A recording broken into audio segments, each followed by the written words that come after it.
Welcome to Amici, news and insights from the New York Judiciary and the Unified Court System. I'm John Carr. For the past couple of years, the Gender Fairness Committee of the 3rd Judicial District has been compiling oral histories of the pioneering female judges and attorneys in the 7-county region around Albany. A film documentary on the pioneering woman judges was recently reposted to the court system's YouTube channel at NYCOURTS, New York Courts. The Gender Fairness Committee, which is chaired by retired Judge Rachel Krutzer, an adjunct professor at Albany Law School, is continuing this project with a series of oral history interviews with some of the pioneering women lawyers in the region. This week, we're excited to share with you an interview Judge Krutzer and I conducted with attorney Marge Karowe. It is April 10th, 2018, and we are talking with Marge Karowe. Marge, let's start at the beginning. Always a very good place to start. Where did you get the idea that a girl could be a lawyer? Let me say that question is not applicable to me. I was not a girl. We had no role models in our family. Nobody in the history of the family had ever been a lawyer. I wanted to become a lawyer when I was in my 40s, and I was watching. I had 6 children. I was watching the 1968 presidential campaign with one of those children, the Democratic campaign with the tear gas and the police chasing down demonstrators in Chicago. And to me, because I was white and middle class, that had never been a part of my world. In retrospect now, if we look, it probably was always a part of black world. But it was so shocking to me, and I thought there has to be a better way to settle disputes. This is not my country. This is not happening in my country. And to me, the law was the alternative to dispute resolution, taking away the guns or the tear gas or the bully clubs, taking away the fear and the violence and the aggression and trying to settle it in a reasonable way according to reasonable rules. And so that's what took me into law, and I really wanted to be a civil rights lawyer. What were you doing at the time? I was raising 6 children who ranged, there were only 9 years between them, so it was a handful of a family. I had to wait, because Schenectady school system didn't have a lunch program. I had to wait until I found a lunch program so I could send my 3 younger ones to a school that they could stay all day, and I could go to law school during the hours. So about 40 minutes after I located the lunch program, I decided to sign up for law school or try for law school.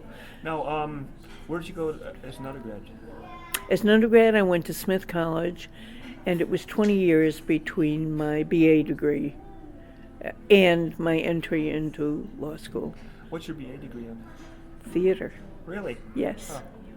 I was a set and lighting designer, mostly off-Broadway and in winter and summer stock. So then you decided, what year are we talking about now to go to law school? 1971. Okay. At that time, the legal profession certainly was gaining some prominence in a lot of ways. There's a lot of civil rights lawyers, and Thurgood Marshall comes to mind. Yes, it was the civil rights movement that really brought lawyers into the spotlight as activists and as a way to implement a certain political policy. Until then, lawyers were just lawyers. They were working mainly for people who had money or corporations, and they were not really in the spotlight. Were there any prominent women civil rights lawyers at that time? I was not aware of any. I'm hard pressed to think of any myself at the moment. So, Albany Law School in the early 70s, I don't imagine you had a class full of women. I think we had 15, and the class before me had 5. And I'll tell you, until a few years ago, I thought that they were the vanguard of women lawyers at Albany Law School, but a college friend of mine told me she was collecting stories of women who should have been in history. She's in Utica, and told me that her mother had gone to Albany Law in 1934. And that was never any information that any of us had. We thought we were, the starters. And one of the projects that I never got off the ground was to find out the history, to go back in history and find out who were the women who graduated from Albany Law. But setting that aside, I just want to tell you, when I decided to go to law school, I did not get pushback from my family. I got pushback from relatives of mine, one of whom was the president of Wittenberg College out in Ohio, an uncle who called me and said, "What are you doing to your family?" Because I had been this kind of super mom with the kids, and they were all good kids. They were all doing well in school, and I was involved in a million things. And he saw that quite clearly as something that I was taking away from my family and doing for myself, and that was not consistent. And he was an educator. Huh. So you go to Albany Law School, I understand, Right. in a psychedelically painted VW van. Is this true? What happened was that with 6 children, you have to have a VW van. There's no other way to cart them and all their paraphernalia around. And since they were small, they left things in the driveway, like bicycles and carts, and I ran into them routinely and ran into trees and things. And every time I did, this was the 60s, that I pasted a psychedelic flower over the dent so my husband wouldn't see it. And then finally, I had enough of them there that one of my husband's patients, very sweet, artistic girl, said, "Would you like me to connect them?" And so she came and painted vines and flowers and things. Yes, I did have a psychedelic bus. And everybody in the Capital District knew where I was at any given time in my life. And when I graduated from law school, I said to my husband, "I am not driving this bus. I'm a lawyer now. So I need a regular car. I need a regular person car." Judge Doyle, who would have been at the law school just a little bit after you, I think, told us a story about how there were insufficient restrooms for a woman, and if you happened to be on one side of the building, you ran across New Scotland Avenue to go to Albany Med because you couldn't get to the other side of the campus and back to your class in time. That I don't remember, but I do remember that the big brouhaha in my class is I think we started the Women's Law Caucus in that year, but we wanted a women's lounge for that purpose, and a place where you could just relax and be alone, because the cafeteria was filled with the boys playing cards. And so we took a bathroom that had been a male bathroom and its adjacent lounge, and you could not really have foretold the brouhaha that raised, that we were taking something away from them. And we did get it, and I think it always has been since then, maybe a women's lounge with a bathroom and a place to really kind of relax and be a little bit private. But it developed into a huge fight. And they really felt deprived. They felt that we were encroaching by just being there, but then we were encroaching by actually encroaching. So let's go back to that, encroaching by being there. What sort of attitude did you get? Oh, very. It was a culture of why are you here? You're taking up the place of a man. My stock answer to that, to the 2 kids who sat, Randy Ezek was on one side, Don Fox was on the other. Randy Ezek was just totally male chauvinist. And he was the one who always said that, sort of every class that he met me in. And I would say to him, Randy, if that man were as smart as I am, he'd be sitting here. But let me give you another example. That was the during the year that Sandra Day O'Connor was appointed to the Supreme Court, and Wallace had what was his first name? He taught real property. Started started out by asking, now you're a freshman, you're sitting in a group of, 300 kids. To stand up and speak is a very anxiety-provoking thing, even though I was older. But Wallace began asking the young women in the class, why should there be a woman on the Supreme Court? And they were obviously uncomfortable and unprepared and very anxious. And I think I waited 2 or 3 of those questions. And then I raised my hand, and he was always very snide to me. Yes, Mrs. Karowe. He would always mispronounce my name. What do you have to say? I said, I think you're asking the wrong question. You should be asking, why shouldn't there be a woman on the Supreme Court? And that kind of ended all that questioning. It was one of the very few times in my life I've ever been able to think of an appropriate thing to say at the time it needed to be said. Usually it's 3 days. Next day. or 3 days. I obsess about it until I get an answer I'm satisfied with, which could be up to a week later. But that was the culture, was to embarrass the young women, to put them on the spot, to put them on the defensive. Why are you here? You're only going to get married and have children, never practice law. We need to be here. We need to make a living. You don't, or you won't, because you'll get married and some man will support you. It was all of that culture. Now, this is 10 years before Sandra Day O'Connor, right? She got there in the 80, 81, 82? Well, I remember that question. I remember, and it must have been freshman year, because we were sitting in this big...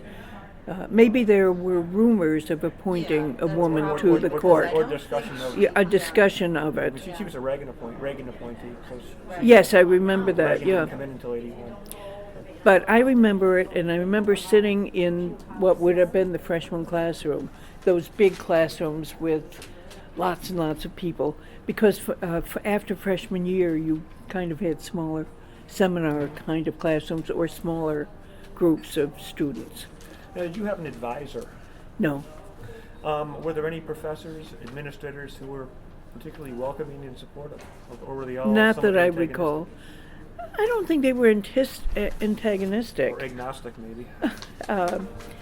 There was one, Dave Pratt was always he was always friendly and supportive, and when you talked with him, you felt like a lawyer. You felt like he answered as a lawyer. You were talking as equals.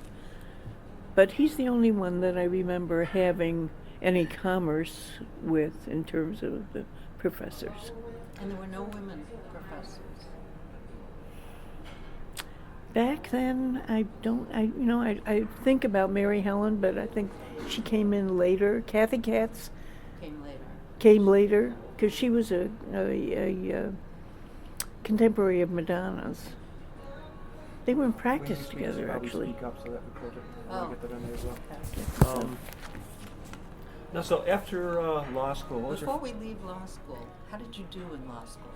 I did very well in law school, and I have 2 examples of being able to think of the right thing at the right time, which is not so much, not such a high bar for being as old as I am, but this same Randy, who sat next to me and always was insulting to me, prided himself on being very bright, especially in tax. The tax professor was very new, and like many new teachers, picked out the bright student and had a conversation with that student, and the rest of us just listened. And some days I thought I knew everything, and then you go in the next day and you think, I haven't a clue as to what they're talking about. So my husband, who was very, very bright, very good with numbers, sat down with me with a tax return, and it made sense what all these things were encouraging or discouraging. And so I really aced the tax exam. So Randy saunters up to me in the cafeteria and he says, "Oh, how did you do on the test? Thinking, of course, that I was way down the... I said, Randy, how did you do? And he said, oh, I don't know, I got a 79 or something, which was a very good mark. I said, oh, that's too bad. Mine was higher. I just walked away. I went, yes, yes. Let's back up again. What was the reaction of your husband and children when you decided to go to law school? My husband was very supportive because he grew up in poverty, and he grew up in a culture that revered education and revered a profession. He was Jewish, and you had to be a lawyer or a doctor. He was a doctor. So when I said I wanted to become a lawyer, that was fine with him. And he was enormously supportive in my doing it. Physically, not so much.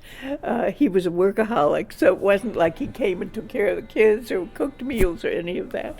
He didn't do that, but he always let me know that he was proud of me for doing this and supported me, and that he thought I would do it well. And that was enormously important because a lot of other people were telling me that I was a bad mother for doing it. My kids, I thought... Did you ever think that or question yourself about what it was? I did not, because I had been a super mom for 24/7 for years until my youngest was in first grade full time.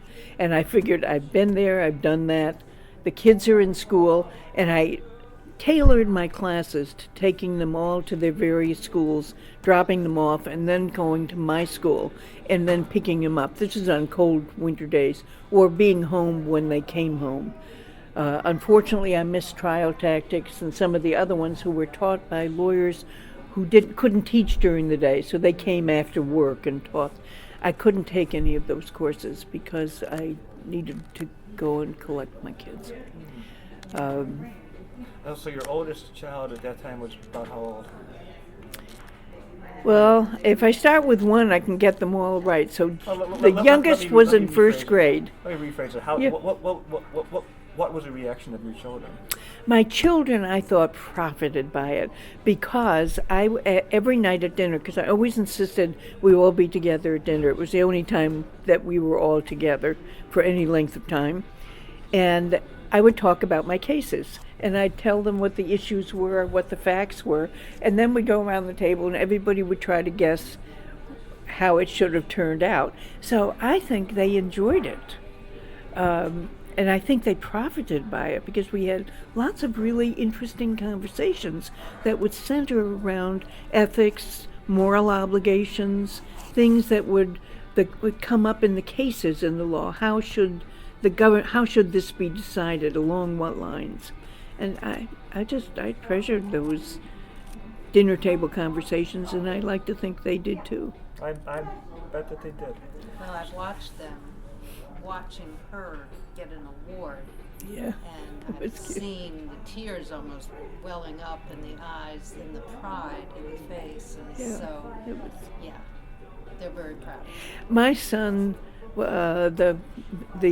my fifth child, is a doctor in Boulder, and he has 3 kids, and he brought his family up to the Sagamore when I received an award from the Women's Bar. And they were all dressed up and scrubbed and cleaned. And I thanked him for it. I said, Matt, that was so wonderful of you to just bring them all here. And he said, Mom, I owe it to my girls. So something rubbed off somewhere. So you get out of law school, and then what's your first job? This is very interesting because I graduated cum laude. I was on law review. And I sent out resumes, and I did not get a single response. In those days, resumes in this region all over? No, in this region, because this is where my family was. So I sent it out to Albany. I remember going to Howie, talking with him about a clerkship, because I thought it would be really interesting. Howie, we were talking about Judge Levine? Yes, sorry. I thought it would be really interesting to watch a judge and to learn from that perspective. It was just would be a gold mine of further education and learning.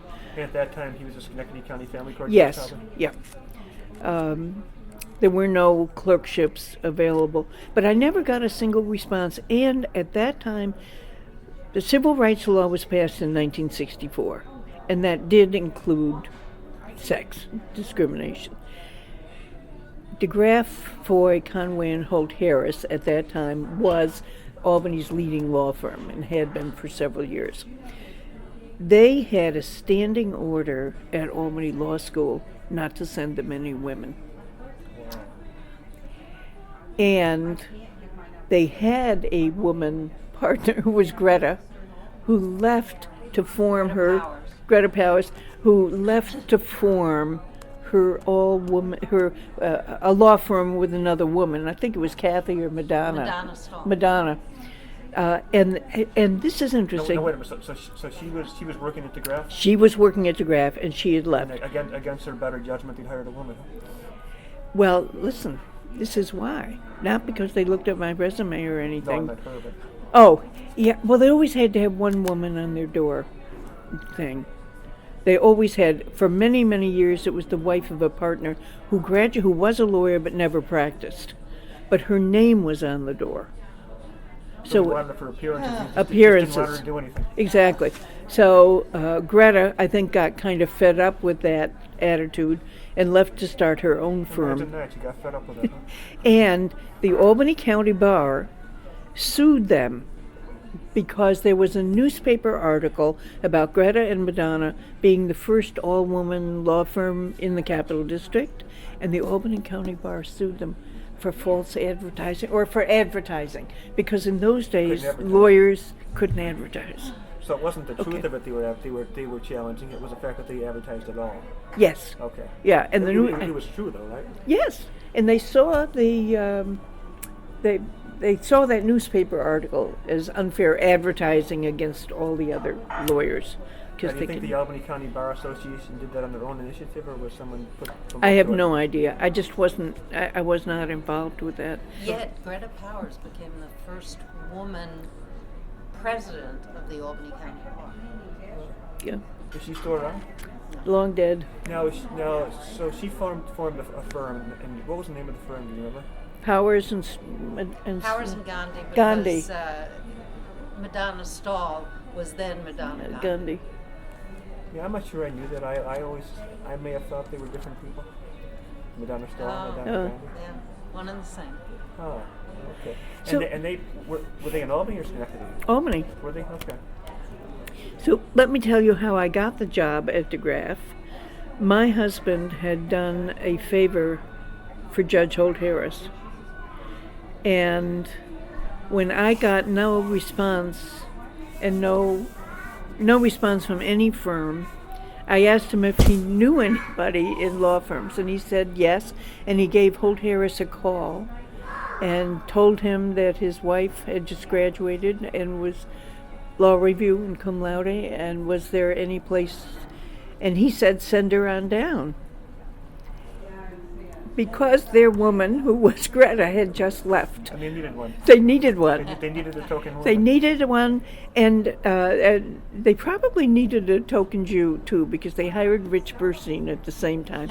But we were put up in the CSEA office. CSEA was then their largest client.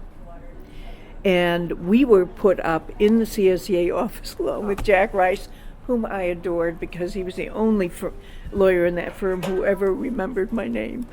But so it was Jim Romer and I think Al White, Rich Burstein, and myself who formed the nucleus of the CSEA lawyers. And we were actually in the union office. So you were, for all practical purposes, in-house counsel, but really working for DeGraff. Exactly. DeGraff billed for our time, but we were effectively in-house counsel. And Jim Romer was up there because they didn't want him to, he was not on the partnership track, but he was very valuable as a union lawyer. So he was up there and continually, the idea was put people up there and bring them down to the 90 state. And he was always passed over. which led eventually to his taking the client away from DeGraff and forming Romer and Featherstonhaugh. So Romer and Featherstonhaugh was established essentially to serve the needs of the CSEA. It was the only way he could get the client. He and Jim had, I think, gone to law school together. They'd been buddies, and Jim was in practice over in Schenectady. And Romer called him up because the union wanted a law firm. They just didn't want in-house counsel. I was their first in-house counsel. So Jim Romer called up Jim Featherstonhaugh and said, "Come over. We're going to form a law firm." And then he asked the four of us or the three other lawyers who were CSE lawyers, would we come with him? And Rich and I, of course, had no place to go. Of course we were going to come with him. Al White went down to the firm. Let me back up a second. So Yeah. You're working for DeGraff and you're working at CSEA. And there comes a time when you become actual in-house counsel at CSEA? I formed their in-house counsel. So you've left DeGraff to become in-house, to No, become an employee of CSEA? I left DeGraff to become an employee of Romer and Featherstonhaugh. Okay, I'm clear now. Yeah, then Romer and Featherstonhaugh were trying to oust Bill McGowan, Who was the president of CSEA. Now, why was the law firm involved in that? Because the law firm was involved in the everyday politics and running of the union heavily. And all of us were Jim had us all on various committees as counsel of their committee, so he knew exactly what was happening to the union at any given point. And his protege was Joe McDermott, and he wanted to force McGowan out because Bill was more independent and put Joe in. And that happened, didn't it? Didn't Joe McDermott become president? Of course it did, yeah. But before that happened, Bill had come to me because of the politics involved, asked me if we could engineer this, would I start an in-house law firm? And so what happened was Romer took the client away from DeGraff. I took the client away from Romer and became the first in-house general counsel and put together a law firm. I was at that time over in Troy at Patterson Sampson, and we staffed it with those attorneys until I could hire my own attorneys. So R&F... Didn't know you were going to get all this. No, I didn't. So Romer and Featherstonhaugh took you because they needed someone who was intimately familiar with the CSEA. Yes, and Rich, because we had only been CSE lawyers, and we had worked closely and were very well liked by the union. So we were the nucleus of their law firm. So then the CSEA wanted to get rid of Romer and Featherstonhaugh, is that correct? I think it was Bill McGowan, I see. who because he felt that they were inimical to him and wanted to put Joe in. So I see. So there was a political fight, and the way you survived is you leave Romer and Featherstonhaugh and become the actual in-house counsel of the CSEA. Yes, and put together an in-house law firm. They actually built our offices around us as we were trying. I have never adjourned so many cases in my life. And every case that Romer and Featherstonhaugh had, because they were the union counsel, I had to go down personally for them to hand over. It was a lesson in punishment, I think. Did you run into any gender issues with Romer and Featherstonhaugh or the CSEA? Ran into gender issues with Romer and Featherstonhaugh because we had, to my way of thinking, the brightest, most competent woman lawyer, Pauline Kinsella, who was became a part of the law firm. Romer and Featherstonhaugh hired her, Is that Don's wife? Yes, and she wanted to have a family. And so she asked if she could work 3/5, 3 days a week instead of 5 days a week. And there was a lot of pushback, and I remember, because, here, you've got to understand, I'm 50 years old, so these are kids to me. I have an advantage in that I'm not their age or younger. So I have that experience of coming in and saying, just as an older person. And I talked to Pauline. She was going to quit, and she was just so valuable. And I said to her, you can work 3 days a week. You take off Monday and you take off Friday, so you have 4 good days with your kids, and then the 3 days in between. And I said, you're always available. So I pitched it to Romer, who was really the managing partner. Featherston just went along for the ride, And on that aspect, other aspects, I'm sure he's busy lobbying. Yes, but Romer, and I said to him, here, Jim, you never talk about the male attorneys you train and then they take a job with another firm or they leave. Nobody ever tracks that, because part of my passion at that time was trying to get family leave for women and men in law firms. It was unheard of. So, and I said, here you have our best and brightest attorney, and you can meet her on the courthouse steps with a folder and say, these are the issues, go in and argue the motion, and she can do it. There's nobody else that you have to take them out of your office to do it. You can do it. And if you give her this time with her family, it doesn't last forever. I mean, child raising is a few years, and then they're off to school.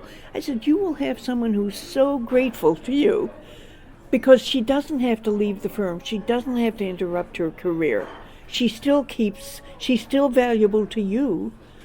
Just like, well, the joke's in the firm about 3/5. Do we give Pauline 3/5 of lunch? Do we give Pauline 3/5 of the ladies' room? I mean, it was that kind of atmosphere.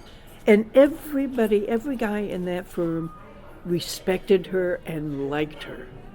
And so she was a friend. This was supposed to be good-natured joshing. But in looking back on it, it always reminds her that she is not one of the boys. She's not serious. She doesn't work full-time. That's the underlying message. Well, crucial to that, it seems, is that she was so good. And if she was not good or mediocre... Wouldn't have happened. Would not have happened. I think women had to be twice as good in those days. It's like Norma Meacham.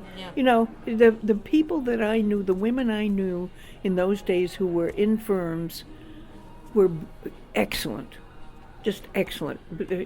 A lot of them head and shoulders above what you would, the bright guys who were also coming into the firm. But they had to be, or they wouldn't have gotten any place. Now, how long were you with CSEA? Forever. Until I got fired. So I was the shortest tenured counsel in history of CSEA, because when we took the firm and made it in-house, and I got it all up and running. My guru was a guy called Jim. What was his? He was a vice president out of the Syracuse chapter, and he ran against Joe. Now, Romer ran Joe's campaign. I'm blocking on his last name. You can see his face as clearly as possible. So my rabbi lost the race for president. And then it was just a matter of time. I mean, it's like politics. Somebody puts you in, that's a political move, and the next political takes you out. Mm-hmm. That's the name of the game. And it's accepted. Yeah. I understand that. And I think Joe could not have been comfortable with me as the general counsel because, well, first of all, Roma couldn't have lived with that. But I think Joe could not have been comfortable. You as the other person? Exactly. Sure. I was the enemy because I had taken McGowan's side, really, against him, and ousted his rabbi, so to speak. And then where did you go? What was next? Then I went into private practice. Yes. What sort of work? Employment. That's what I was, although I went over to management. instead of being, because really, at least the way I saw it in those days, if you were going to do employment law on behalf of the employee, it was really with union. There weren't too many individual. Nobody could afford to go up against OER or a big employer. And I didn't do private law. I did public law. So I was. So, yeah. Let's put a time frame in this. What year are we talking roughly? You got me. I'd have to go back and take a look at my notes. Or even decade, 80s, 90s? 80s. 80s, okay. So it's in the 80s. And so, did you go out on your own, or did you go with a firm, or No. I went out on my own, and I became a management employer law, and I found that satisfying because I looked for ways to be fair to employees on behalf of management to get the job done, but in a way that didn't leave an employee bruised and battered and. Happy employees are good for management. Yeah, well, yeah, and it's, so when people got disciplined or people got in trouble, I was able to sort it out and kind of come to an understanding of getting rid of the employee, which was the aim, but in a humane way, yeah. Now, how difficult was it to get clients for a woman lawyer at that point? It was very. How did you do it? Just people referred to me. It was just word of mouth. We couldn't do advertising at that point. I don't know when advertising came in, but I wouldn't have done that probably anyway. And I don't know how much you would have been in court with that, probably a fair amount, but how did the judges treat you? There were no women judges, No. Not many. Most of the judges in Albany knew me because I'd been attached to the union for several years. But when I was doing private practice, I remember I had a criminal case with a young man, and the judge looked at me, and I was standing there, and he said, "Well, who are you, his mother?" I said, "No, I'm his lawyer." I think I can guess who it was. I have to tell you another thing. When I first graduated law school, and I went to most young lawyers are sent down for motion terms, nothing that you can really screw up. So I made my husband come to Macy's with me and the other stores in the mall to look for a briefcase. Because if I came down with a Redwell under my arm, I was treated as a secretary. Nobody looked at me as a lawyer. I remember marching up and down the aisle in Macy's, trying out briefcases. Does this look good? Is this too big? My poor husband was like, "You're nuts." But it was important, and it was an important prop. Now let's shift to the women's bar. How did that all get started? What was your role in that? This happened because several of my friends, we got together. We were new lawyers. And new lawyers don't know anything. None of us had any real experience. So when you got your first job, the alternative was to ask the boys. And then you felt you were putting yourself in a position of Miss Know-Nothing, and we didn't want to give them the opportunity. So a group of us got together and decided to have lunch. I think it was once a month. We called ourselves the Albany Women Lawyers Association, and each of us took 20 minutes or half hour at lunch to teach what we had just learned, because the new lawyer in every firm gets whatever the partners or the senior lawyers don't want. So I got stuck with ERISA. It had just come out. I got stuck with the Comprehensive Employment Training Act, which had just come out, and nobody wanted to wade through the regulations. So each of us had been assigned something that we were learning. So we taught each other at these luncheons. We would give a 20 to 30 minute talk on something that we were doing and share that information. And that became the network that we all went to. When I needed something else, I'd call Rachel, or I'd call Ann Cops, or we had our own source of networking for information without having to appear to the males in the firm that we didn't know anything. And time frame again, generally when are we talking about when these girls started? Well, we started the women's bar in 1980, Yeah, so the this late must have been 70s was the local. 74 I graduated, so it must have been 75, 76 at the latest. And at this point, this is just kind of an informal group. Yes, a luncheon group. We met once a month, and one of us agreed to do something. How And many of them, how many of did were we there? have, I don't know, maybe 30, if that? Huh. There weren't that many. Our class was 15. I don't know what the next class through Albany was, but that was our local fount of membership, was the law school. At that time, in the mid-70s, when you got out of law school, were there any female women role models to be had in this region? Well, there was Madonna and Greta.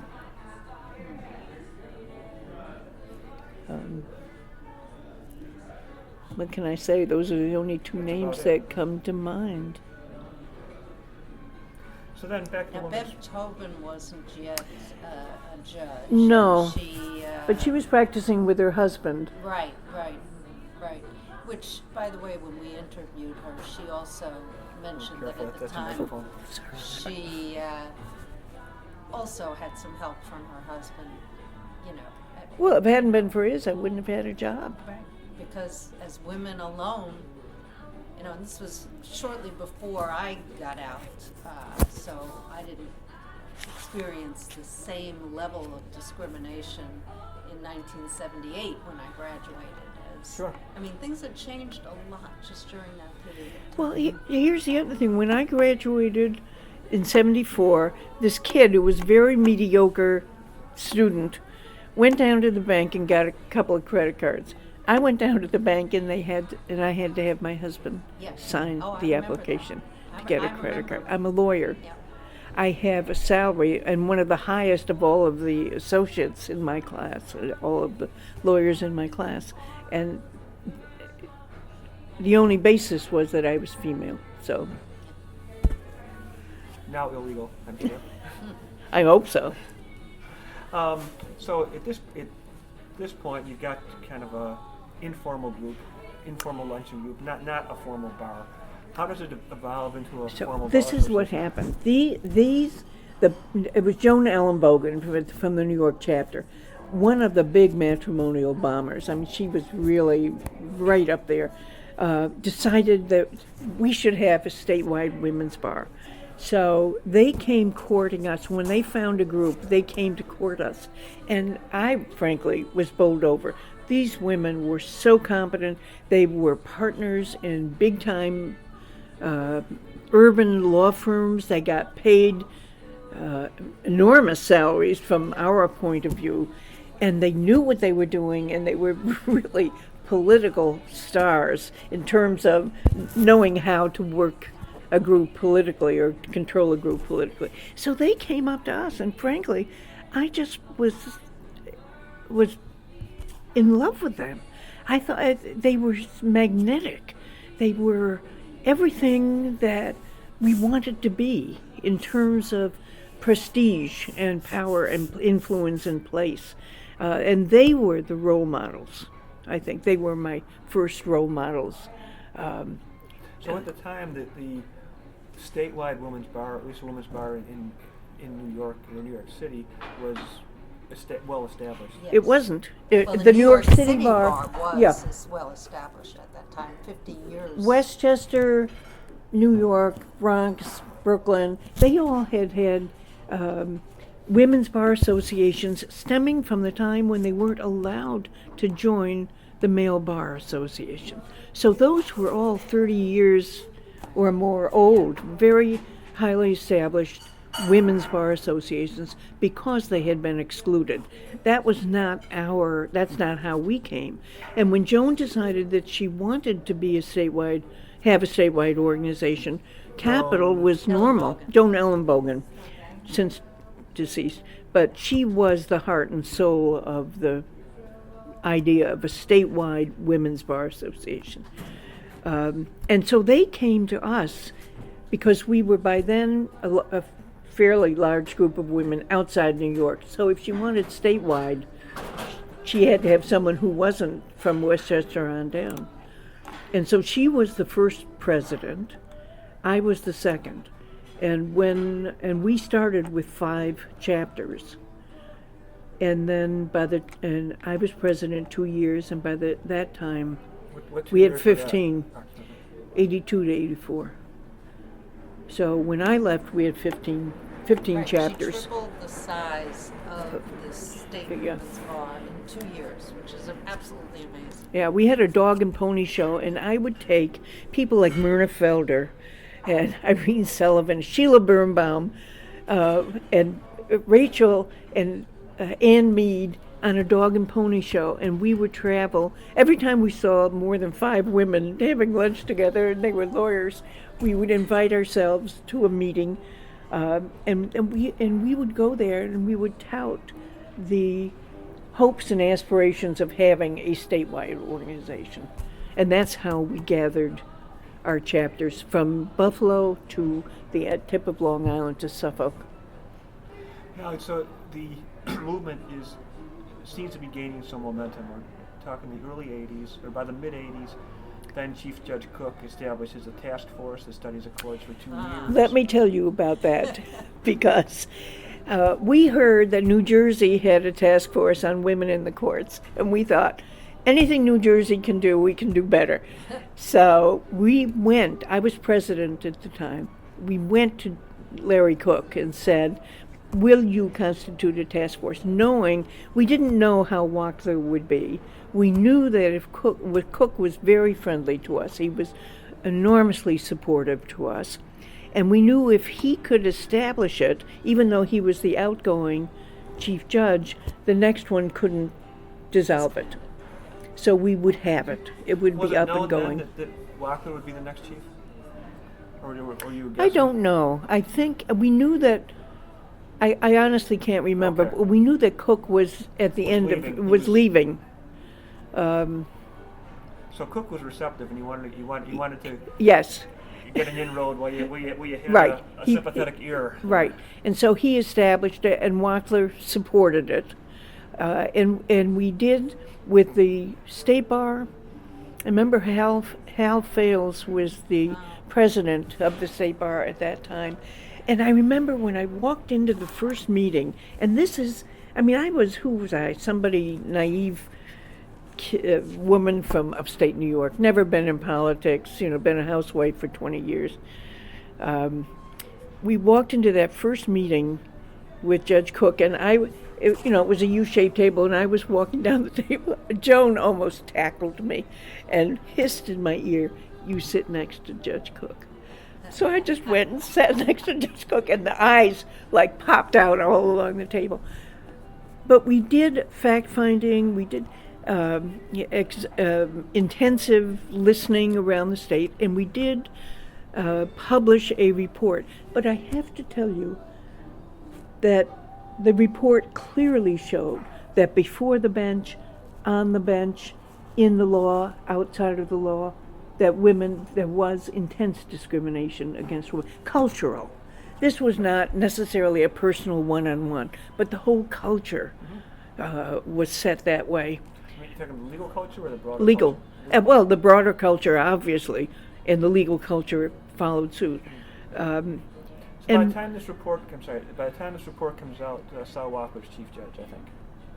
Yes, he is. But let me tell you that there was a woman assigned to us from OCA by the name of Adrienne White. She was a black woman, and she was kind of our keeper, our administrator. And when we had all of this information before us, and women, I think, we don't like to be uncomfortable. We didn't at that time, let me say, like to be assertive or in your face. It was Adrienne who said to us, "You have the facts before you. You have to tell them." We needed her to come out with the strength of the report that we did, because we were really, in essence, accusing the whole legal system and all the judges of being biased. And that was So, not an what- easy thing. So what you're saying is essentially, if you've got a nice report, don't let it just sit on the shelf. Exactly. What was Judge Walker's response? Was when he saw the report, or I think he was supportive. I always admired him. I think in the end he just, well, he did what men in power do when women who are under their power don't do what they want. And he can't stop beating up on himself. I'm in regular contact with I him, am. and I keep telling him, it's going to be 88 in a few weeks. Is he? And I tell him, you've had 87 exemplary years and one really bad one. I'm not sure Yeah. my ratio is all that as good as I that. had great respect for. And I still Yeah. do. Anyhow, so what was the result of all this? What changes? I know it was very, very gradual and very incremental, but as a result of this study, this report, the formation of a women's bar, the gradually increasing number of women in law schools, what were the changes you saw in, say, the later 80s and 90s? I can't speak to that, John, for this reason, that my legal career was spent in arbitration and negotiation. So I did not connect with the legal system. Women's lives intersect most with family court. We weren't the corporations. We came in because of families or criminals or because our children were in trouble. And I was never in those types of practice, legal practice. So I know that there were strides made, but I'm probably not the person who can give you the information about the legal structure. I do know when Karen Peters and Vicky Graffio, and there was a third one who were running for Supreme Court, Mary Donahue, I remember the Albany papers referring to them as the Supremes. Yes. I was probably writing, but I don't remember doing that. And that was, the Supremes, of course, were a very highly respected black women's singing group. So let's jump to the present. At the time, right now, we've got, I don't know what the percentage is at the law school now, but in recent years, half or more have been women. Women hold a majority in the Court of Appeals again, and did for a number of years, some years back. In the appellate division in the third department. When we needed a woman on the third department appellate division, we did not have it. We had to go to Buffalo and get Ann Michaels. There was not a single woman in our pipeline here. And similarly, the first minority on the appellate division has been there all of about a year and a half, and she's from somewhere in New York City, Brooklyn maybe? Yeah. There's been nobody in the pipeline. Two of the last three chief judges have been women. The last two presiding justices of the appellate division are a woman. The battle over? Have you arrived? Have women arrived? No, I don't think we've arrived. I think that the culture is changing. I think, this is my new soapbox, John. I think we are on a wave now of changing from our personal stories of discrimination to looking at the cultural discrimination and going at it in I can't use the term global, but going at it in the larger sense of culture. I think that there is a wave now simply because the media has picked up and some very strong and able women have made sexual harassment alive and real, and they've been believed, and the media has picked them up. But now is the time for us to say, okay, now we have to look at the culture. Why are half of the law students women, but 19% of partners in any law firm statewide are women? Why is that disparity? That's what we've got to work on now. And there are signs. Europe is doing it. Norway's minister of something or other you can do this in Norway, made an order that 40% of corporate boards, these are private corporate boards, should be women. Germany has done the same thing.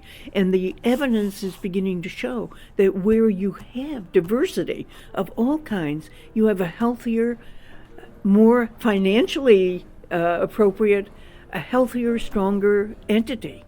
And that's what we've got to work on now. Women we've tried to be like men. We've tried to be aggressive and assertive and sharp and all those things. And now what we have to do is stand up and say, what we bring to the table is equally important. We are cooperative.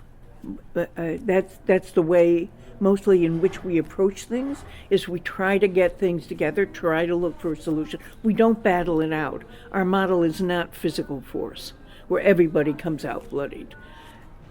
That, to me, is the wave that we have to, that's here and now. And the media is onto it, and we have to seize that and start looking at culture diversity and start attacking that culture.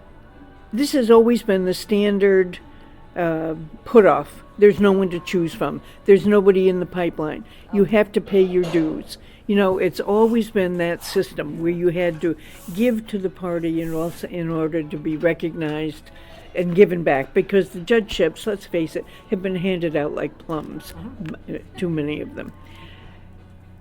And we were always told that the reason that we weren't on the bench was because we hadn't paid our dues, we didn't have people pipelines. I remember working with human rights people who had the same excuse. We can't find blacks, we can't find Hispanics, they're just not out there. Well, they are out there, and women are out there too. You just have to ask a few questions and look around. But when it came to a political appointment, they were able to skip over all those qualifications. Didn't matter if you'd paid your dues or had judicial experience. I'm talking actually, and I should really come out and say this because I need to set the record straight on this. When the Women's Bar found Judith Kaye, who in my opinion, and the opinion of most of us, is a great, great chief judge. I have nothing but respect for that woman. But when she came up, it was her name and Betty Elleren's name, and we had been told for decades, you have to have someone in the pipeline, you have to pay your dues. Betty Elleren had been in the pipeline. Betty Elleren was a respected judge on the Appellate Division, First Department. Betty Elleren had paid her dues 10 times over. And so we felt very optimistic that we had fulfilled all the qualifications. And then out of nowhere, Cuomo picks Judith Kaye. Never been a judge, paid her dues, her husband paid dues in the way of substantial political contributions, never had practiced or been anywhere near family law, criminal law, which is where women's lives intersect with the court. Yeah, she's been a commercial lawyer yeah. her whole career. I thought she was, in my opinion, perhaps our greatest chief judge. I just admire everything she did. But when she was presented to us, here we had a candidate that at long last met the qualifications, and we had one who didn't meet the qualifications at all. And had Judith Kaye been a man and we had said, sorry, she's not qualified, there wouldn't have been the brouhaha. But we had a very valid reason. It was not a political... I was president at the time, and I know what our reasoning was. And sure, there were some who wanted Betty on the court and would have played the politics. We really didn't. We had a very legitimate beef that we'd been lied to for decades. And that doesn't take away from the hindsight that says this was a great chief judge. And she did more for women in her tenure than any other chief judge that I'm aware of, which is not to say much. She is my single greatest role model. Yes, ever. absolutely. And she never seemed to hold a grudge. She never did. I went to see her. I asked for an interview with her after she had been appointed.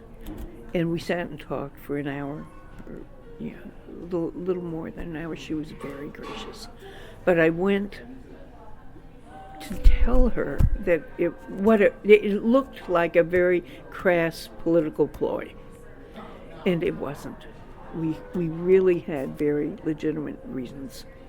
And if you had switched those two, switched the gender, I think it would have not been seen the way it was, that we turned on a woman because we wanted our own woman. It wasn't that. I'm glad to have it on the record. I think that's an important part of the historic record to have. I do too. It doesn't change that in hindsight, everybody, I mean, Judith was great. Yeah. She really was. And she did more for women than, in my opinion, than any other chief judge. On her own. It wasn't that we had to go to her and say, let's do this or let's do that. Judith did it on her own. Yeah, she's one of the truly historic people I've ever really known well. Yeah. And fortunately, because of her graciousness, we all came to know her well. And she was a good friend to the Women's Bar. Thanks for listening to Amici. You find all of our recent podcasts on the court system's website at www.nycourts.gov, and most are also in the iTunes podcast library. If you have a suggestion for an Amici podcast, please let me know. I'm John Carr, and I can be reached at 518-453-8669 or jcaher@nycourts.gov. In the meantime, stay tuned.